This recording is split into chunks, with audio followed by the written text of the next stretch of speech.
Most people have goals in life. And we would both think you gotta be goal-oriented. That's the first mistake. So what if I can pull off a miracle? What if I can become someone that no one thinks I can be? You will be told your whole life that you need to learn to listen. I would say that you need to learn to be the last to speak. What's up, Believe Nation? It's Evan. My one word is believe, and I believe in you. I believe you have Michael Jordan level talent at something, and I want you to find it, embrace it, and use it to make a difference. Now, I started the Believe Life series to once a week tackle a topic outside of just hardcore business. And so to help you live your best Believe life, today we're going to look at 10 rules to win at life. Enjoy.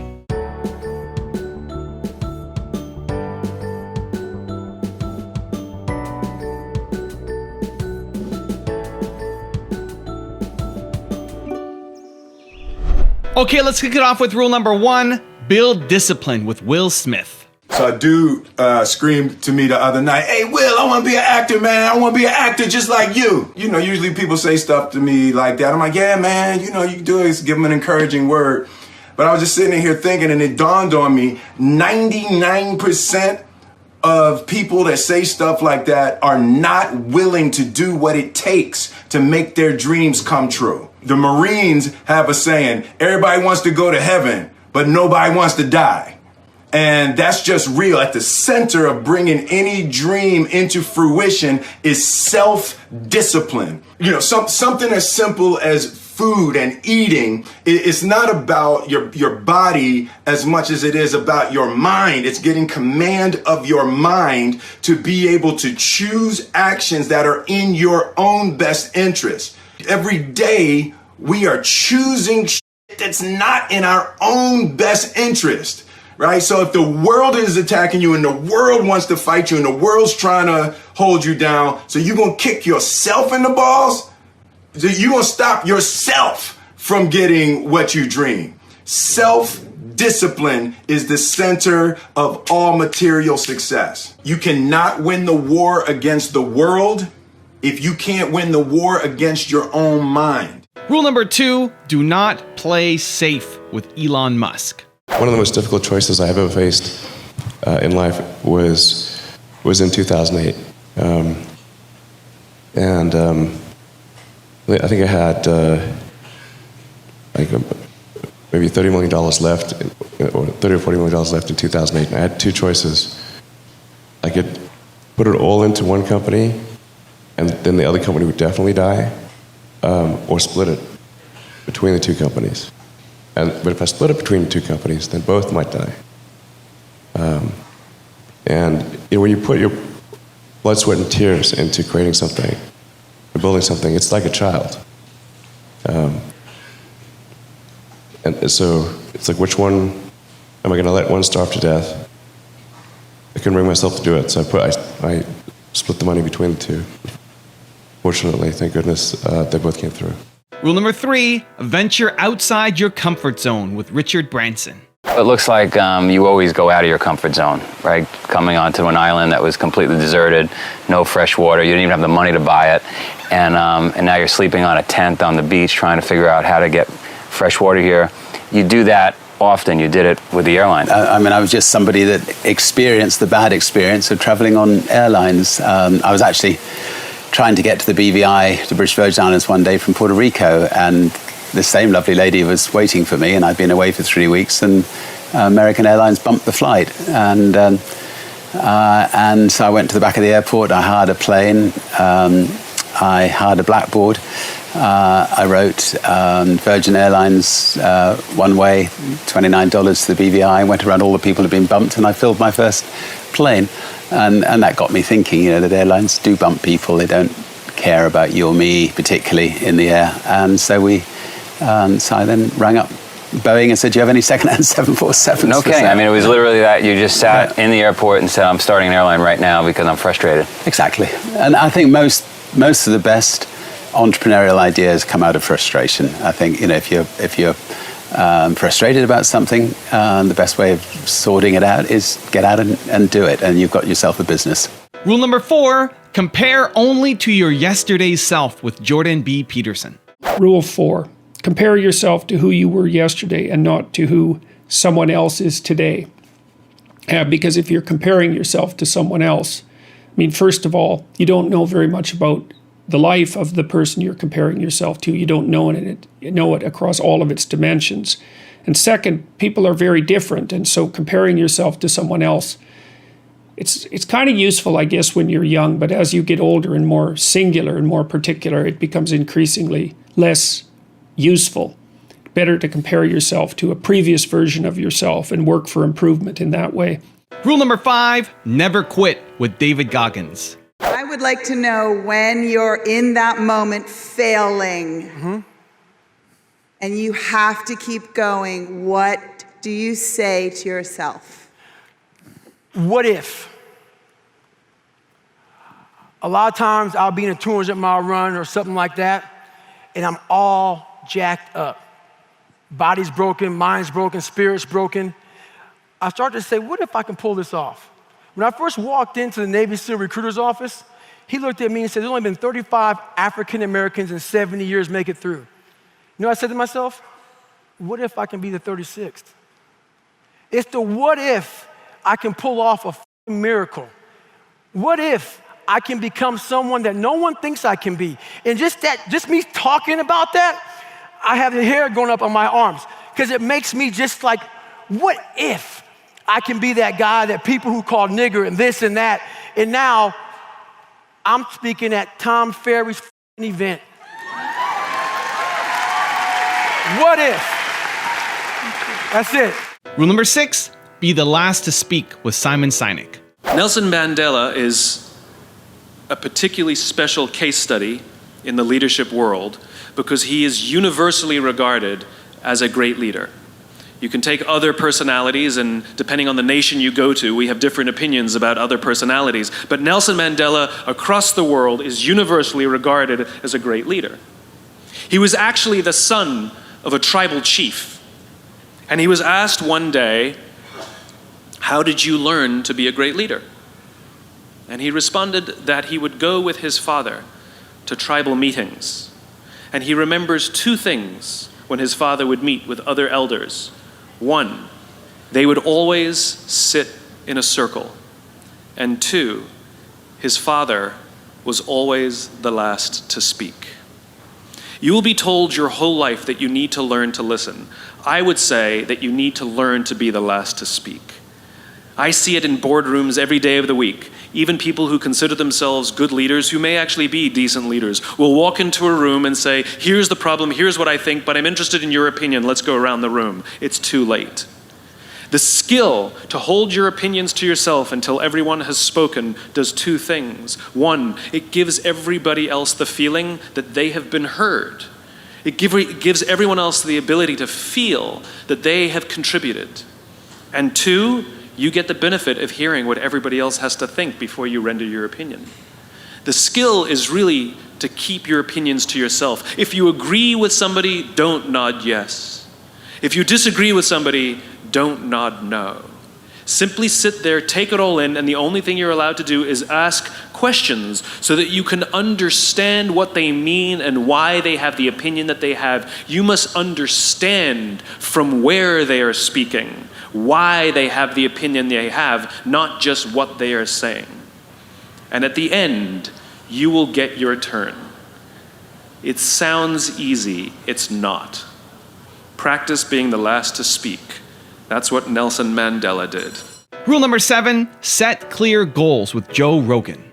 Your life would feel better and richer if you had a goal, you chase that goal, you accomplish some things, you would get this boost of confidence, you get this boost of self-esteem, like whatever it is that you're into doing. Maybe you're into drawing comic books, maybe you're into making pottery or sculptures, but find whatever the that is and pursue that instead of doing nothing. Like the people that are doing nothing, those are the real people. I mean, look, doing something might be as simple as like that Alex Honnold guy.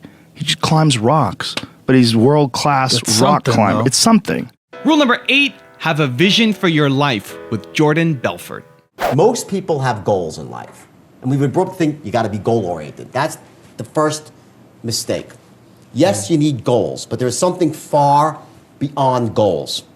which is what all successful people have, and that's a vision. It's a vision for the future. See, here's it is. You see things as they are, but not worse than they are. Yeah.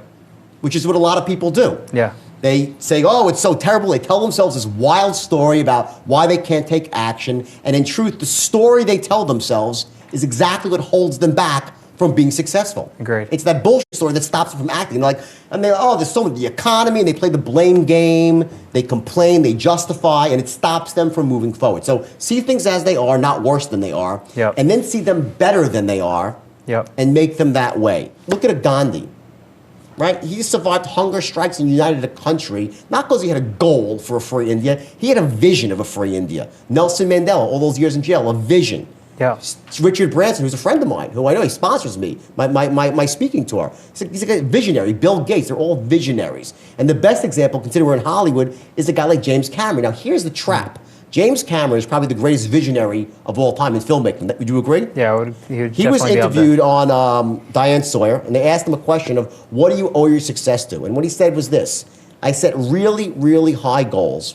So even if I fall short, I'm still doing great. And people thought that was pretty profound, and I actually believe in that too. It's not true though. See, what's happening is this: James Cameron is not a goal setter, he's a visionary. He just doesn't realize because he's running unconscious strategy himself. If I said to James Cameron, was it really just the goals, or do you have a vision for Avatar? He'd say, oh, of course I will. Then he'd get all excited and he'd tell you how nothing was going to stop him from making this movie. The fact that it took 10 years and ran $200 million over budget and he put money in himself, that's not what goal setters do. Goal setters will set a goal, it gets tough, and they abandon it. And I can't overemphasize that distinction. That's number one, is vision. Rule number 9, read more with Ty Lopez. The fact that people argue with me on this reading thing, and people argue with me about mentors. No, just use your own gut feeling. Is that how you learn English? When you were 2 years old, you used your gut feeling to start conjugating verbs? No, you learn from other people. You learn manners, you learn language, you learn all things valuable. You learn to drive from another person. So doesn't it make sense you learn life? So books are just the mentors who maybe are dead now. You want to learn about Steve Jobs? He ain't alive to teach you. But you can learn through accumulated wisdom. And that's why, just trust me, very few powerful businessmen I've ever met don't read a lot. Warren Buffett, who I think is the best businessman by far in the world, he has 75 companies that he pretty much runs, 200 billion in revenue. He reads 8 hours a day. He reads 600. He said he slowed down in his old age. He only reads 500 pages a day. Bill Gates goes on reading vacations. Mark Zuckerberg just started a reading once a week book club on Facebook. It already got a couple million followers. And now with audio books, there's no excuse. You got YouTube videos. Let this thing run in the background. Like, you want to become like a supercomputer where you just download smart crap from smart people. And you pick and choose. Like, some people are like, Ty, I don't agree with everything you say. I'm like, good, I don't agree with everything I say. Like a year later, I'm like, wait, I was wrong. And rule number 10, the last one before a very special bonus clip, is be grateful with Oprah Winfrey. Close your eyes for a moment, will you please? And breathe with me. Just close your eyes. And if you will, put your thumb to your middle finger and gather your other fingers around. And let's feel the vibration and pulse of your personal energy as you take 3 deep breaths with me. Inhale. And as you exhale, just feel the vibration, energy, blood pulsating through your body, through you. And another inhale.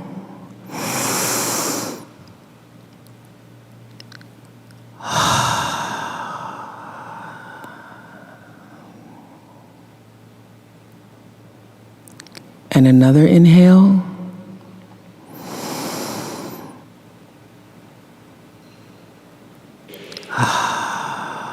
And keep your eyes closed.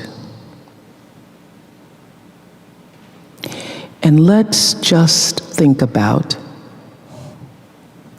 this day. This day that you have been graced to breathe in and out thousands of times. This day where many of those breaths were taken for granted. You just expected the next one to come.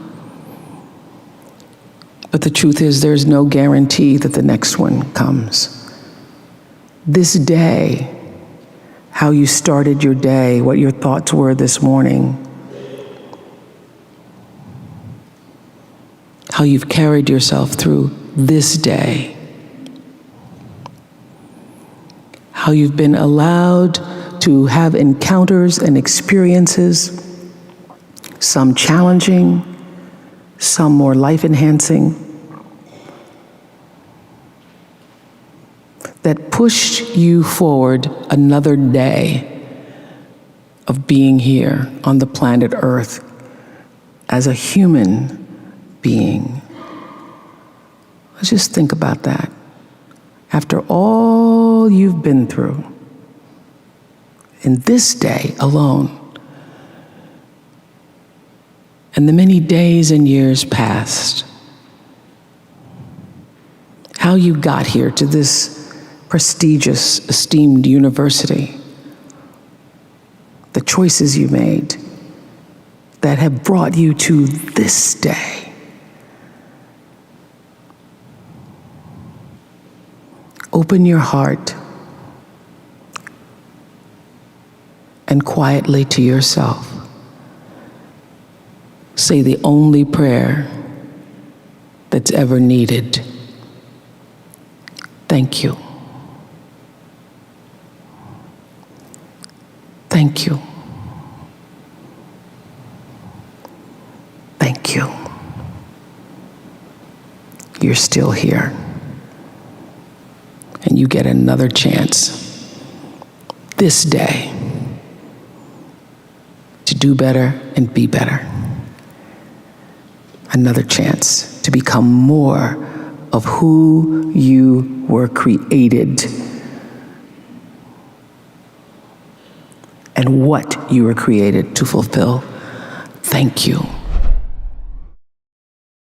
Now I've got a really special bonus clip with Mark Cuban on how to get it right once. But before that, I want to know, what did you learn from this video? What was the single most important rule? What commitment are you going to make to change in your life after watching this video? Leave it in the comments. When you write it down, it's much more likely to actually happen. So write it in the comments. Thank you guys so much for watching. I believe in you. I hope you continue to believe in yourself and whatever your one word is. Much love. I'll see you soon, and enjoy the bonus clip. You just have to try different things, and even if 99% of them fail, you only have to be right one time. You don't have to figure it all out in advance. You can be wrong, you could pick the wrong career, you can pick the wrong job, you can pick the wrong spouse, you can pick the wrong whatever. But you get it right one time, you're set. But if you don't try, and if you don't go out there and try all those different things, you'll never get that one time. And so it's not a question of, okay, how much different stuff do I do, or how many different things should you try? Try them all. Try them all until you find the one you like. And then it's like, it gets really easy. Because even when shit fucks up, you're on a mission. You're loving what you do, you know, and then it gets easy. And so that's just the approach I've always tried to instill in people who work for me and myself. If you tell yourself a story long enough, you start to believe it. And once you believe it, you act like it. I have tussled with a whale, I done handcuffed lightning, throw thunder in jail. Now you know I'm bad. Only last week I murdered a rock, injured a stone, hospitalized a brick. I'm so mean I make medicine sick. The fundamental key to success is it can take between 18 and 254 days of taking action for a new habit to stick. I've created a new course called 254 Confidence, where every single day for 254 days, I will be sending you a video between 30 seconds and 5 minutes long that you start your morning with around making you feel confident. It's absolutely free. Check out the link in the description below to get access.